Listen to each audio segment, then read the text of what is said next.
Welcome back to the Freedom Farm kitchen. It's extremely hot today and I'm stuck inside hiding from the sun. So I'm taking this opportunity to catch up on a little bit of food preservation. One of the recipes that I've always wanted to try is using these figs which grow on our own finca, and it's a 2,000-year-old recipe from ancient Rome and involves making your own vinegar. One of the other things that I'm going to try today for the first time is sun-dried mushrooms. I got a big crate of mushrooms from my friend down at the farmer's market.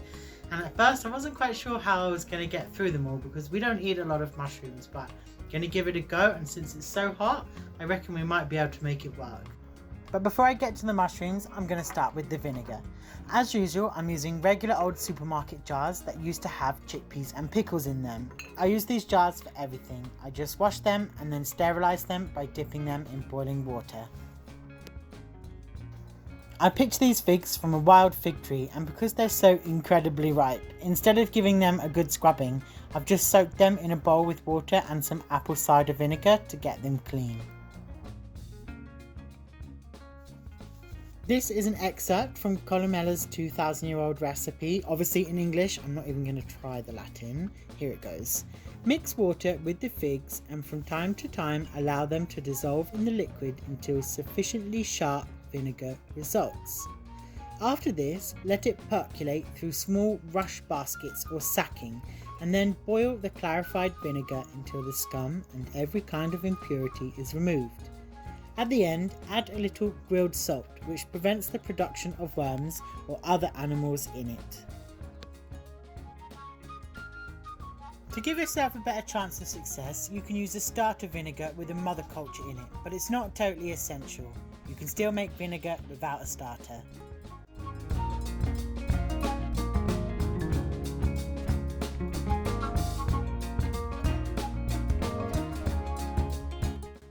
These are just regular old stones I picked up whilst taking a walk. I have washed them with soap and water, and now I'm using them to keep the figs below the waterline so that they don't go mouldy by being exposed to the air. Simple but effective.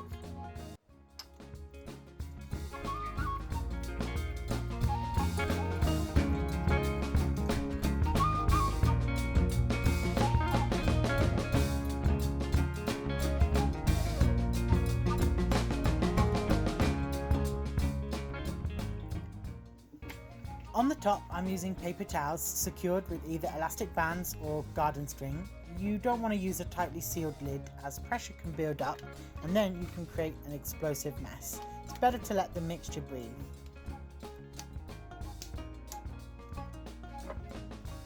Now I'll store these jars at room temperature for 5 to 7 days and we'll see what happens. But now it's time to deal with these mushrooms.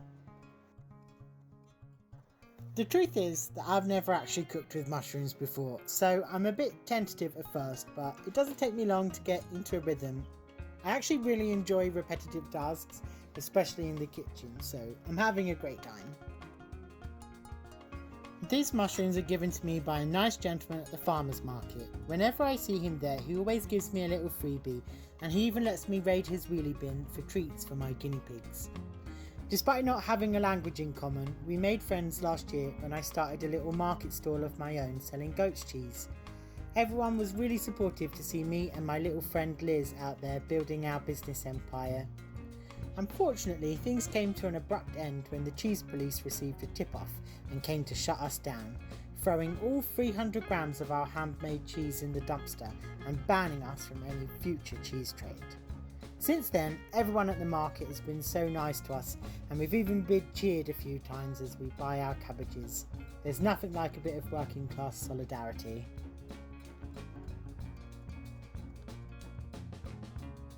I have certainly got more mushrooms than drying racks, so I've had to do a little bit of improvising, but we'll leave these mushrooms out here in the sun and see what happens. Well, it's been about a week since I started my food preservation experiment, and I've had some success and some not so successful outcomes.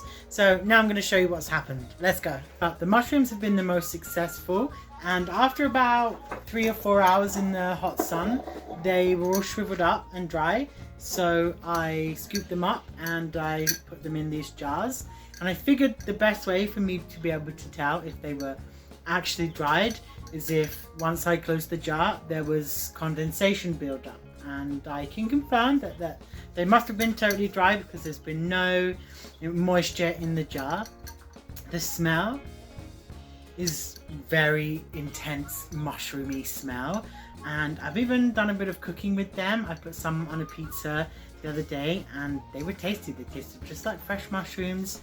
So I'm really pleased, and I'm going to make the effort to try and incorporate more mushrooms into my diet because I've got loads. I've got this jar, this jar, this jar, and you can see like they really shrank down. I had a really big crate of mushrooms and now they all fit into these 3 jars, so I'm looking forward to trying to eat them. However, the vinegar experiment that I was so excited about did not come out so good.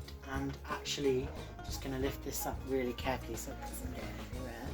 Unfortunately, they molded over, quite a lot of mold, and you can smell it, and like it does smell kind of vinegary, but obviously I can't use that. So my adventures in home vinegar making are going to have to continue, which is a shame, but I'm glad I tried it. And I think maybe the really hot temperatures have contributed to that, because you don't really want them to be warm, you want them to be in a cool, dry place. So fingers crossed for next time. I'm going to have to go on a walk and collect some more figs. As usual, I'm going to end this video by saying thanks very much for watching, and if you liked it, don't forget to hit the subscribe button, leave me a comment to tell me what you think, or maybe even just a like. And most importantly, from everyone here at the Freedom Farm, have a great day.